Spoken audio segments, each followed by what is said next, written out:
Hello students, तो आज हम डिस्कस करने वाले हैं इंपॉर्टेंट क्वेश्चंस फॉर बोर्ड्स 2026। अब यहाँ पे हम कुछ ऐसा डिस्कस करने वाले हैं जो कि नेम से रिलेटेड है ना। आइए देखते हैं। Number 1, what is the other name of the wind pipe. तो हमारा जो विंड पाइप होता है जिसके थ्रू एयर लंग्स तक पहुंचता है, उस विंड पाइप का दूसरा नाम क्या है? किस दूसरे नाम से हम लोग जानते हैं? तो वो उसका दूसरा नाम होता है ट्रैकिया। क्या नाम होता है? Trachea is also known as a wind pipe. What is the other name of the fallopian tube. अब फैलोपियन ट्यूब क्या है? ये फीमेल रिप्रोडक्टिव सिस्टम का एक इंपॉर्टेंट पार्ट है, जहां पे एग रिलीज होने के बाद फ्रॉम द ओवरी वहां पे आके वो वेट करता है in the fallopian tube, right. तो इस फैलोपियन ट्यूब का दूसरा नाम, जिसको हम लोग फैलोपियन ट्यूब के नाम से भी जानते हैं, वो है ओविडक्ट। किस नाम से हम जानते हैं? ओविडक्ट के नाम से हम लोग जानते हैं। समझ में आया?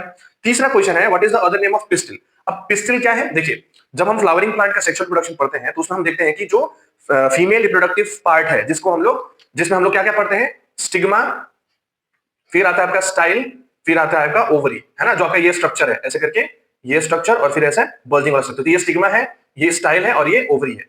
आया समझ में आपको?